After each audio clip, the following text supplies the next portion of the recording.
Hello and welcome back to another episode of the Financial Independence Show, where today we're going to be talking about remote work, how it could work for you, even if you don't think it's a possibility right now, and how Justin and I have been able to harness the power of remote work and work from places all around the country and the world. I mean, Justin right now is recording this from Denver, right, Justin?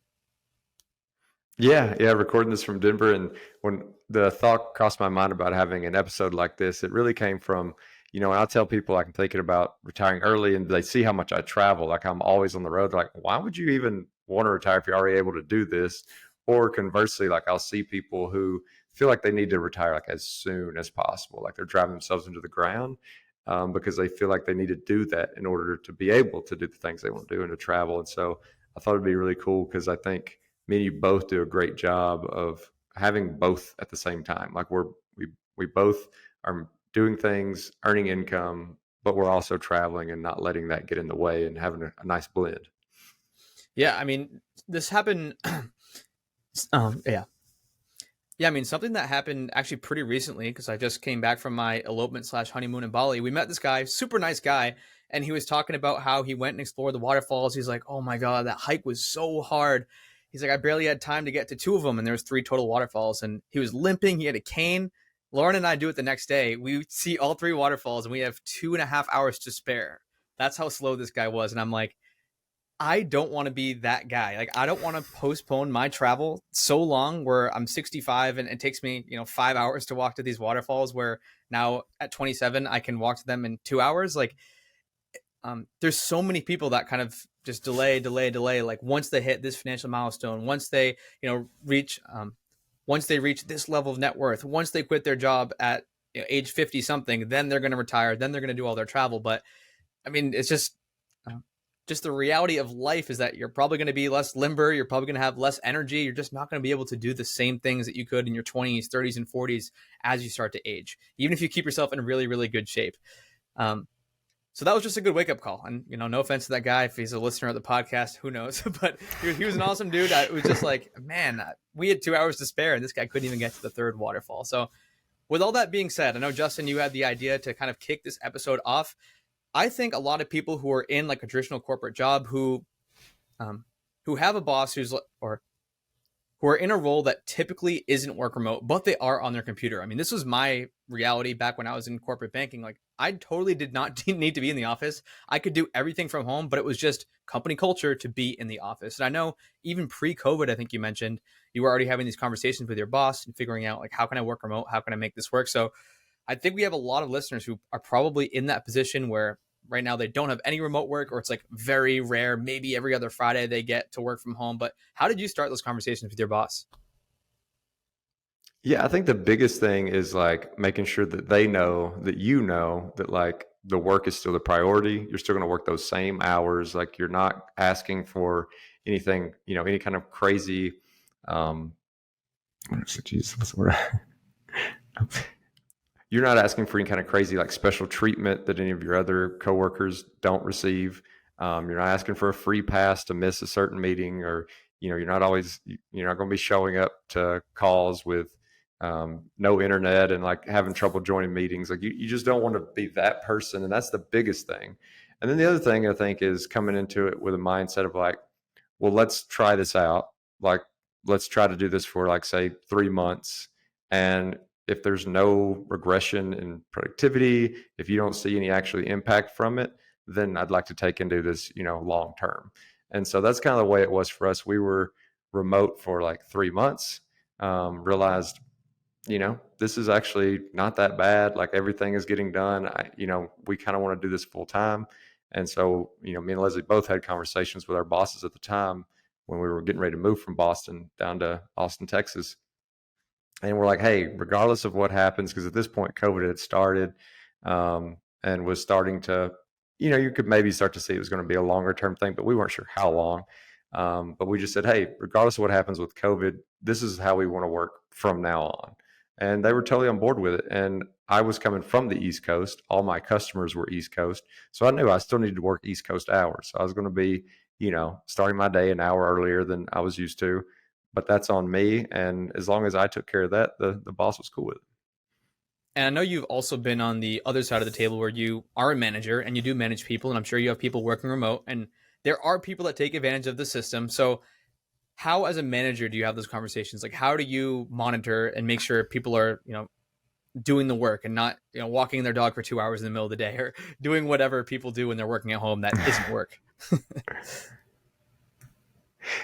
Yeah, I mean, my thing is, I honestly don't care if they're walking their dog for 2 hours in the middle of the day. It's just that they're, when we have those like team meetings where everybody's supposed to be together on those meetings, show up, show up to that, like get your work done, and being responsive. So, like, if you're going to be whatever, like you are going to be at some kind of appointment in the middle of the day, where you're going to be completely offline, just letting us know so that way if something pops up that's kind of urgent and we're like pinging you on Slack and we don't get a response, it's not like, we think that you're just not paying attention. It's like, oh, we knew you weren't going to be available. So it's totally fine. So I think it's, instead of actually trying to like act like you're online all day, it's better to just be proactive and let somebody know, hey, this little block of time, like, you're probably not going to be able to reach me. Same thing with like, I've got people who are nomadic, and if they're not going to have cell phone service or internet or whatever for this like period of time, it's better to just be upfront about it than trying to like hide it and thinking, oh, they're going to judge me if they know that I'm not going to have internet. I think the transparency is key. And kind of like the way that I mentioned, where I knew I was going to have to work those hours. Hey, like, you can go anywhere in the world you want to go. It doesn't bother me any, but you got to work the same hours that you kind of signed up for, because we have customers in those time zones. You have coworkers who, like, it is a collaborative environment where you need each other to get the job done. And it's not someone else's burden to take care of your time zone changes. So you just take care of it yourself, be a responsible adult. And honestly, people can work from wherever they want to work. And I don't know if you had a list of reasons that you were ready to battle it out with the boss about. And I don't know if you had like a bunch of reasons, like, these are the reasons why I want to work from home. These are the reasons why I think I'm going to be more productive or more happy or whatever. Or is just, I want to work from home because I want to work from home. Is that enough? Or do you think it's better to have like, I'm losing so much time because of my commute, or I'm losing out, I'm losing out on spend, or yeah, what else do I want to say? Um, I don't know. Or I feel like I'm more productive at home than in the office. Like, is there just like a quick little hit list of like reasons that are acceptable that a boss is like, oh yeah, that makes sense, and so don't just shut you down immediately?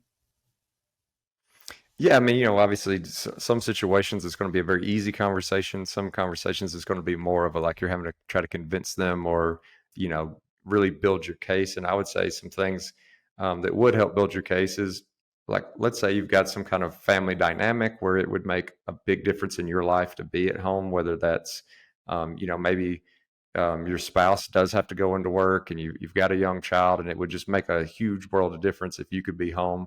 Um, maybe you do have a terrible commute. Maybe there is some reason why you're being fairly nomadic, or maybe like relocating for a period of time. Maybe you got a family member who's got a health problem, whatever it is. So, like, those type things I feel like help pull on the kind of compassion thread a little bit. Um, and then some people do legitimately work, more effectively at home. I honestly don't think for most people it's like that bad of a conversation with their bosses, unless there's just some kind of corporate policy that their boss couldn't get around anyway. Again, especially if you can try to think about doing some kind of trial period where you can prove it to them. So that way, any kind of nagging thoughts they've got in the back of their head where they might be concerned about it, or worried that you're not going to get the job done, you can both agree that, like, hey, I'm not signing up to say that you can do this forever, but we're going to try it. And if you kind of pass the test, then we'll keep going. But no, I don't think I had, but no, I can't really think of a complete exhaustive, list, but like those are some considerations, because most managers, especially if you're a good employee, like, they don't want to lose you. And so if you just are very clear to them that it's kind of a retention problem, like, hey, going into the work is becoming a real burden for me, and I don't want to leave, but if I need to look at different jobs that allow for remote work, like, that's kind of where I'm at. And most managers are, like, again, if you're a good employee, they're going to do what they can to retain you. And from the conversations you've had and from maybe your coworkers, people you've talked to, do they care about location or they just care that you show up on time? Like if you went to Europe, you'd probably just have to work really late. I think Sarah Weaver, our previous guest, was doing this where she was working till midnight, working East Coast hours in Europe. Is that typically what it is? They just want to make sure you show up on time. They don't care what time it is where you're staying. You just have to be at those work meetings during whatever hours your company operates in. Yeah, I mean, most people like they don't care. They don't need to know. Like, there's no reason to talk about where you are. Like, what difference does it make? One thing that I do is I actually have an Austin background as my like Zoom background, and I use that all the time. So that way, like when I'm in a different location, because sometimes it's a different location every day. I don't want it to be a distraction. It's not so much about that it's trying to hide it, like because who cares where I am? I just want it to be this kind of like familiar thing. So that way, every meeting, it doesn't have to be like a conversation or a distraction of like, oh, you're in a different room. Like, where are you? So just kind of having that common theme where I've got my fake Austin background every call, then it doesn't even come up in conversation where I am or what time it is or any of that. That makes a lot of sense. The reason I brought it up, I'm not going to name drop him, but I don't know if you remember James' friend in Mexico who was like getting in trouble with HR because he had his like VPN set to Indiana, but he was working in Mexico for the last 3 years, and it was like against company policy to work outside of the country. So there are definitely things to watch out for depending on your company. But yeah, that's kind of where my question was rooted and thinking about that guy and how he was kind of skirting the system with his VPN. Oh yeah, 100%. There's definitely certain companies, certain industries, certain parts of a company where like you're not really allowed to work from specific lists of countries. A lot of times it has to do with tax implications or even sometimes like competitive agreements and things like that. So I wouldn't suggest anybody breaking those kind of corporate rules. I just luckily in my position and the company that I'm at, like I've never crossed anything where they care about like working in a specific country. But now that did happen with us, with Leslie. Like we had planned a month in Costa Rica, and we already had everything all booked. And then she realized that because her job technically fell under sales, even though it's like her job isn't sales, Costa Rica was one of those countries where she couldn't work from, and so we had to cancel the trip because we were going to be gone a month. And the plan was to work and travel, so it wasn't just a vacation. So definitely, definitely Do your keep tabs on research. that. That'd be a terrible reason to get Yeah. fired just because you were like working from a country you're not supposed to. Yeah. And on the same, and talking about time zones, actually something that's cool if your company is national. So I was in Hawaii for 6 weeks, end of 2022. My friend Kyle, he was working there, but he works for a national company. So he's typically working East Coast hours, but he said, hey, can I work West Coast hours? And then we were, 3 hours west of the West Coast in terms of time zones. So he was working in Hawaii from 6 a.m. to, I think he ended at 2 p.m. every day, working West Coast times, but in Hawaii. So depending on where you are in the country and if your country is and if your company is a national company or maybe it's a global company and you can get really lucky and just work in that country's time zone. But that's kind of another hack. Like you might be able to get closer to whatever time zone you're working in if your company is a national company. So just something to keep in mind. Yeah, some other random kind of nice things about like traveling and working, especially if you do have one of these companies that have a big footprint, is you get to check out like a lot of different offices, which may sound kind of dumb, but like some companies like mine have like really cool offices. And so you get to check out different offices. There's people that, in this kind of environment where a lot of us are working remote, we never get to meet the other people on the other side of the screen. But like if you're traveling and you decide to go in the office that day, it actually gives you an opportunity to meet some of these people in person for the first time, which is really cool. Like, right now I've got three of the folks that work on my team who are in Denver, and they came to the office today so we could all kind of actually collaborate in person versus just having to do Zoom meetings. So there is actual like kind of positive outcomes from your career part as well if you're getting out there and you're getting to meet people in these other organizations and other part of the business and other parts of the country. Yeah. Um, and even when I'm traveling, yeah.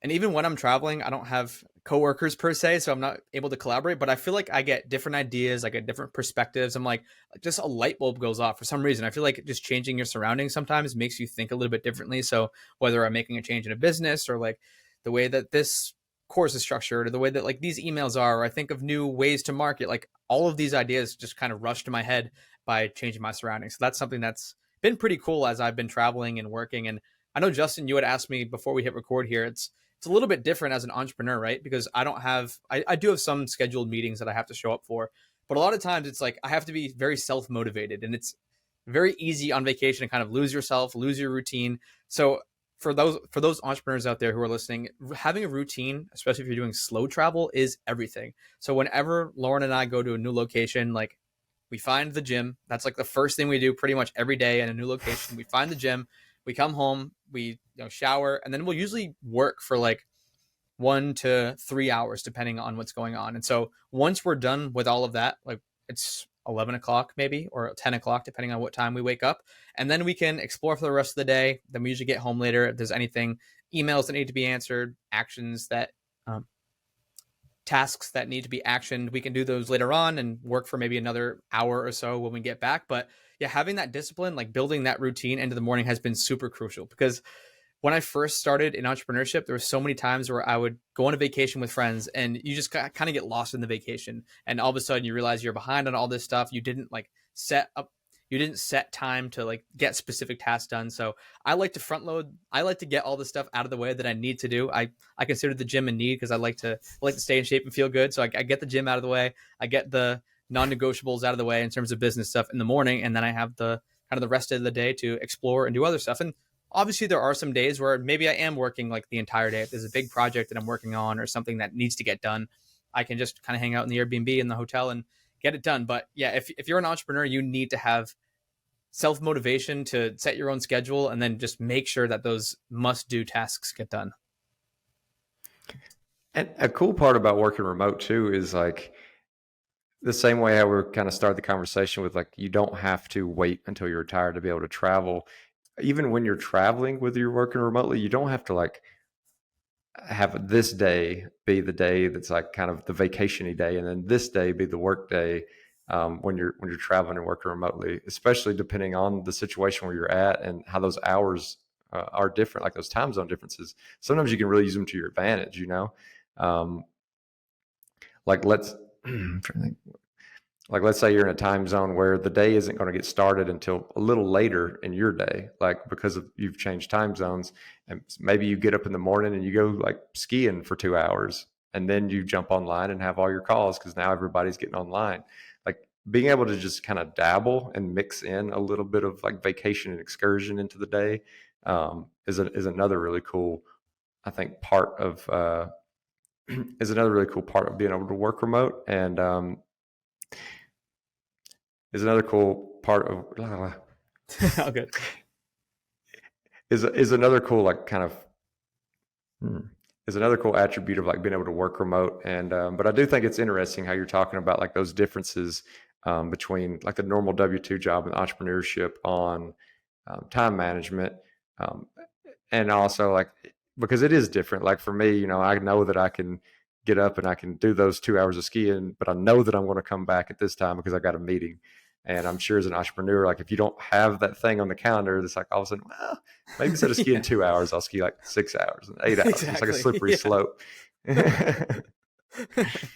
Another um, cool thing though, I was curious. sorry, Oh, you're good. I was just going to, I don't know if this is too big of a topic, Swat, but I was going to say, another thing I was interested with, and maybe it's nothing, I don't know, but for you, when you're traveling, for people who are thinking about doing this for the first time, like very tactically, is there certain like equipment that actually makes it easier for you to get through your day when you're not like at a dedicated desk at the same place at the same room in your house every day? We've got all the normal things. Is there something like you make sure that you have or take with you when you're traveling? I think it depends on what type of entrepreneur. I think it depends on what type of entrepreneurial business you have. So for me, like I'm always bringing a nice webcam and a mic because we record a lot, Justin, and I always bring like a lapel mic and stuff too to shoot like short form video. Then I'll just pack my laptop, obviously a charger. I'll bring adapters. That's important, making sure you have adapters if you're like country hopping. Obviously, this doesn't apply if you're going to different states, but I've been stuck in situations before where I didn't have the right adapter. I'm like, oh crap. So you got to go and find like the Apple store and find the adapter so I can charge my MacBook. But honestly, no, it's not too tech heavy. Like there's a lot of people who kind of do the digital nomad laptop lifestyle, and they're not content creators, so they don't need a mic, they don't need a webcam. They might just be like someone who freelances, and they might just be able to do everything from that laptop. I know some people do like to travel and like have a mouse and a keyboard. I'm totally fine with just my laptop keyboard. I think I've just gotten used to it over time. So I am pretty tech light, honestly, when it comes to the entrepreneur stuff. One more thing I actually wanted to mention, and this is a cool difference if you are an entrepreneur who's traveling, is that you can very easily, and this is not tax advice, this is not business advice, but you can very easily turn a regular vacation into a business trip by just doing a couple of businessy things while you're there. You might be like going to a meetup and meeting up with people, and even stuff in Mexico, Justin. Like I wrote off expenses in Mexico because we were talking about the podcast. Me and James were talking about his online course. We were talking about real estate. There were all things that I could, if I were to get audited by the IRS, like it's not outlandish for me to kind of tie some of those conversations and some of those things that we did back to like direct business impact. So if you're thinking about going somewhere, here's another one. I was in Hawaii. I like just toured some properties while I was there. I met with someone who I was collaborating with to help him build out a course. So now, like some of those expenses, you can get as crazy or as not crazy as you want with this, but you can write off like the plane tickets. You might be able to write off a bunch of dinners, like depending on how much business is getting talked about and how much action you're actually taking and the people that you're meeting. But again, not a lawyer, not a CPA. Don't go and write off every trip that you're going to take for the next 5 years. But it's a really cool part of being an entrepreneur is like now this is coded as a quote unquote business expense because I had business conversations. I met with people that I'm going to collaborate with. I toured a couple of properties. If you're a real estate investor, there's a lot of cool hacks and a lot of cool ways that you can kind of take that you can reduce your taxable expenses by making these quote unquote business expenses. Yeah, in a similar vein, again, like Cody said, not tax advice. This is, you go seek out your help from your tax professional, from your personal person. But similar thing could be said about the W-2 jobs. Obviously, not writing off the events, but let's say you want to live in a place that doesn't have state income tax because you want to avoid the state income tax. Cool, like you got your homestead in Texas and Tennessee and whichever state. And then you're traveling around and you're still getting to enjoy all these other cities where they have these crazy taxes that would really eat up your income. But your home base is still in that state that doesn't have state income tax. Like there's nothing that says I can't travel as much as I want to away from my personal home in Texas and still be a Texas resident. So I could go to California for a month and then, Colorado for a month, and I can go wherever I want to go, but I'm still, for all intents and purposes, like a full-time Texas resident.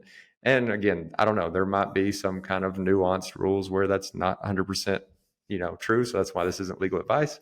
But it could be something interesting to explore where you can think about like, oh, I want to spend more time in like a New York City or a San Francisco, but I definitely don't want to pay those taxes. Well, have your home base in one state and then travel to those other places periodically. Yeah, there's a lot of tax strategies and things you can try out. Again, consult with your tax professional and do your own research. But I've been able to find some pretty cool tax hacks by tying together travel and entrepreneurship.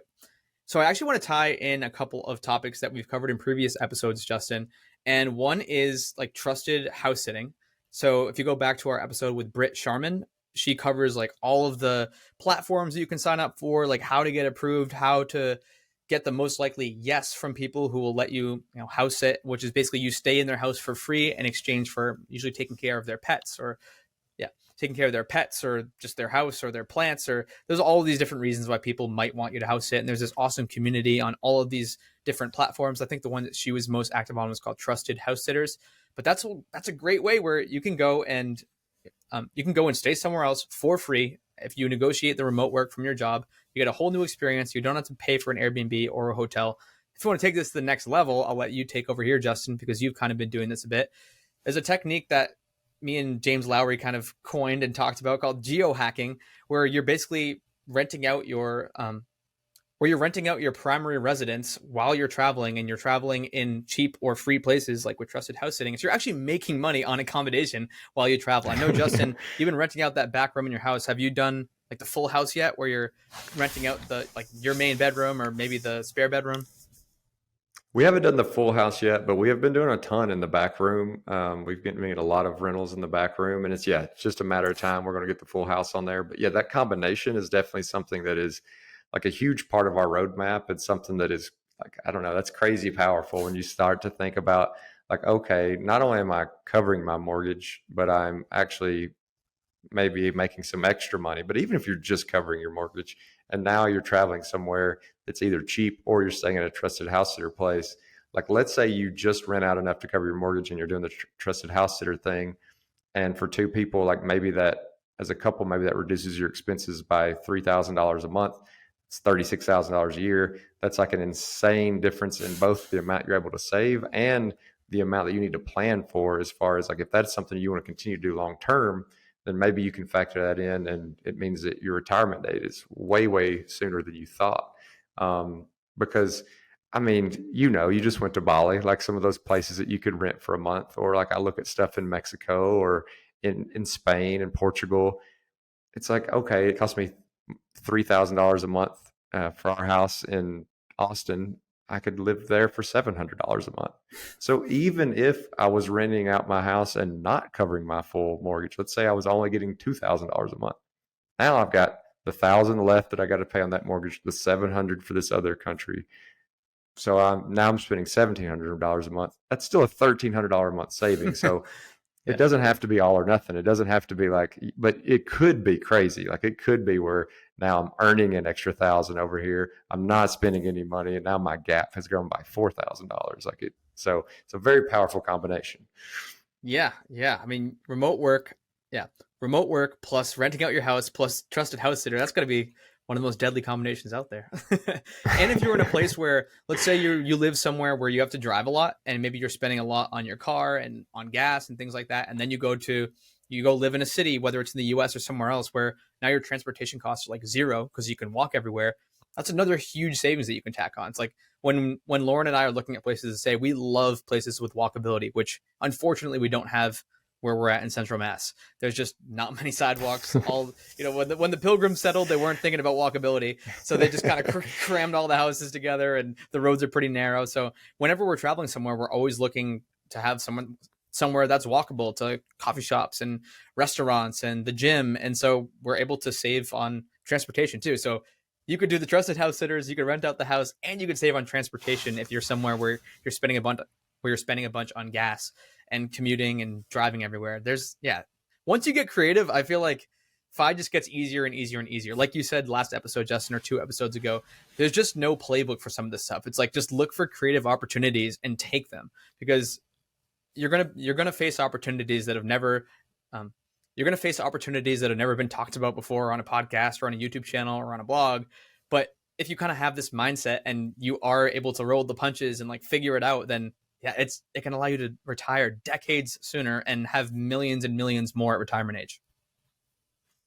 And something you were talking about there, it just like sparked me going back to earlier in the episode where you were talking about like the first thing you do is like find the gym. As you are bouncing from city to city, especially for a lot of listeners, that's going to be within the United States.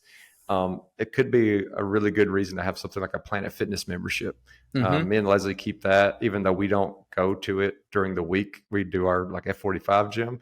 We keep our Planet Fitness membership because we do travel so much, and it's like always this, like it's always there. Like there's always a Planet Fitness around. They're open most of the time, 24/7. But even if they're not, they're open a lot of the time. And if we've been in situations too where we were kind of like camper vanning, and that gives you a place to take a shower, and it's got all the equipment you could possibly need. And the other thing would be the other thing, like with kind of health in mind when you're traveling, it can be really easy to get sucked into just eating out all the time or eating food that's like really terrible for you or that you wouldn't normally eat. And I would say is like that's kind of the cautionary thing when you start to work remote or you start to travel a ton, is to realize you can't treat every trip like you're on vacation, because most people, yeah, if they only take 2 vacations a year, it's like, yeah, go to town, like don't work out, eat whatever you want. But once you start spending, 6 months on the road throughout that year, it's probably not a good idea to just eat whatever you want. It's good to keep those kind of routines and rhythms where you are cooking your food, you are eating some healthy things, you are working out, and keeping that in mind when you're thinking about like where your say Airbnb is going to be. Does it have proper kitchen? things like that. I think those are huge in making it a sustainable lifestyle, to not live like you're on this boom vacation, because that's the way a lot of people live, where they only get, say, 2 weeks a year to have vacation. So they go all out. When you get a lot more time, you need to make it a more normal lifestyle, or else it's both like health and just mindset. It's all going to get away from you. That's why that routine thing is so important to me, because we've been on vacations with people who get 2 weeks of vacation a year, and they don't want to go to the gym. They don't want to work for 2 hours in the morning. They don't have anything to work on. So they're like, what are you guys doing, weirdos? Like, why are you going to the gym? Why are you? It's like, because we travel for, 4 or 5 months out of the year. If I were to just cut out the work that I do on vacation and go into the gym, like, I'd get fat and I'd have way less money. So I have to have that strict routine, or it wouldn't work out for me. And not only that, like, I would just feel horrible, because we've all been on those vacations before where you just feel terrible after 5 or 7 days at like an all-inclusive, especially if you're drinking and eating food that's not good for you, processed and all who knows what. You just feel pretty terrible. It's like the worst post-vacation hangover ever. Not even if you don't drink, you get the post-vacation hangover because you're just eating crap, not working out. It's not good. Yeah, I don't know if you want to wrap this thing up. Yeah, I think I talked about it a little bit, but I could just kind of tie off with like, if this is something, I could say, like, if this is something you're thinking about and you have a W-2 job, and could give like a little spiel. No, That if we you have didn't do anything the slash. Oh yeah. But like, that could be like the last thing I say is like, we've talked a lot about a lot of different things. If you're considering this kind of lifestyle, here's just like my last Yeah. suggestion for like maintaining a good career and doing it at the same time. All right. Yeah. Yeah. And then I can do the slash and stuff then. Okay. Well, I'm glad we did this episode, Cody. I think it's a really cool thing that we've got to see in our economy, where more people are getting to work remote. And I think it's something that hopefully will unlock people to, take their journey towards financial independence, and not necessarily like purposefully slow it down, but at least make sure they're not like driving themselves into the ground, trying to get there as fast as possible, and having a little bit more fun along the way. And, speaking from the kind of W-2 person experience, my biggest suggestions would be always thinking about always like understanding that, yes, there's going to be a little bit more variability in your life, and there might be some things that pop up, and yeah, you might miss a meeting here or there. You might be a little bit later on a response here and there. But if you can really prioritize like the important stuff, like making sure that you set aside some like non-negotiable time, like if you've got that one-on-one with like your boss's boss that you get every 2 months, like really make sure that you're in a place that's got good internet for that. Like if there's a task that is very important or that affects your company's financial bottom line, make sure you're in a good place for that. If there's like a fiscal quarter coming to an end and that's a really important week, then make that week, a little less unknown. Like don't be traveling from place to place during that week. If you do those things, then you're still going to get to show up and be a really good employee, and no one's ever going to care that you're traveling. It's when you start crossing those lines that now people start to care, they start to complain, they're going to start to force you back in the office, or let you go, or whatever that means. Like, but traveling remotely doesn't have to negatively impact your career. But really try to prioritize those things, and don't let your nomadic life become somebody else's hassle. Absolutely. The last thing we want you to do is to lose your job from listening to this episode and going remote and not getting your work done, and then it turns into a big fiasco, or your business starts tanking because you aren't setting yourself up with a good routine. But if you enjoyed this episode, Justin and I definitely enjoyed recording it. You can grab the show notes, share it with a friend at thefishow.com/remote. That's thefishow.com/remote. And let us know in the Facebook group if you're someone who's already working remote, if you are going to use some of the tactics from this episode to try and go remote. We would love to, knowing that we impacted someone, and hopefully this episode made someone have the uncomfortable conversation with the boss, and then months or weeks down the road, now they're traveling and working from a new city. So let us know in the Facebook group at thefishow.com/community.